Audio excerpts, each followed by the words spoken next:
অমল ভট্টাচার্যের কলমে আজকের নিবেদন থাপ্পড়। অসহ্য গর্ভযন্ত্রণা সহ্য করে মা তার সন্তানকে পৃথিবীর আলো দেখায়। শিশু চিৎকার করে, সে চিৎকার করে তার নানা অনুভূতি জানান দেয়। মায়ের স্তন পান করে শিশু শান্ত হয়। মায়ের সাথে শিশুর নারীর সম্পর্ক।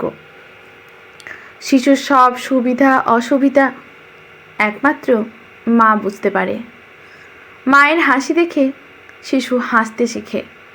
মায়ের দুঃখে শিশুর মুখ মলিন হয়। আবার মায়ের বুকে গিয়ে সে মায়ের মমতায় নিজস্বতা ফিরে পায়। ধীরে ধীরে শিশু হামাগুড়ি দিতে শেখে, হাঁটতে শেখে মায়ের আঙুল ধরে। বায়না করার বয়স চলে আসে। চকলেট দাও, ঘুড়ি দাও, লাট্টু দাও, নানা বায়নায় মাকে নাজেহাল করে। কিন্তু মা বিরক্ত হয় না। মা চেষ্টা করে তার ক্ষমতা অনুযায়ী শিশুর বায়না মেটাতে। কিন্তু শিশুর বায়না যদি অবাস্তব হয়, তখন মা কী করবে? শিশু তো ন্যাংটা হয়ে খেলতে থাকে। শিশু যদি বায়না করে যে তার মাকেও তার মতো পোশাক ছেড়ে তার সাথে খেলতে হবে, যা অসম্ভব নয়, অবাস্তব, তখন মা কী করবে? প্রথমে শিশুকে বোঝাবে।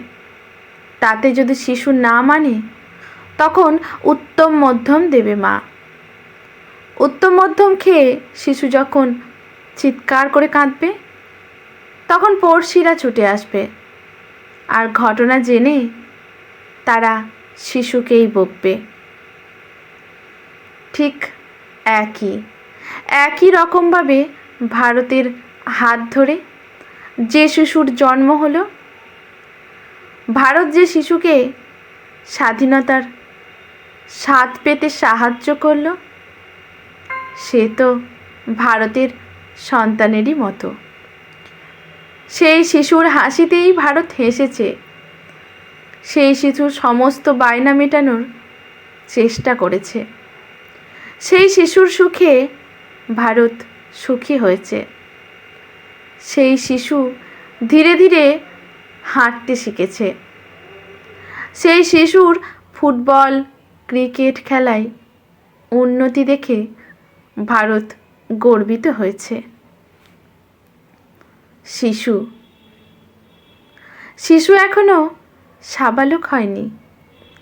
সে জানে না কোনটা ঠিক আর কোনটা ভুল। তাই নিজের মতো ভারতকেও ন্যাংটো হয়ে তার সাথে খেলতে বায়না ধরেছে। ভারতের পক্ষে তো সেটা সম্ভব নয়। তাই ভারত চুপচাপ শিশুর বায়না এখনও উপভোগ করছে।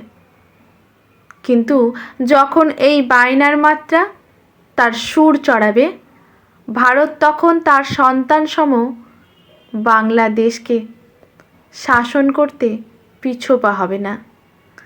কারণ অবাধ্য সন্তানকে বাগে আনতে, বিপদ থেকে পথে আনতে মাকে তো শিশুর দুই গালে ঠাস ঠাস করে থাপ্পড় মারতেই হবে।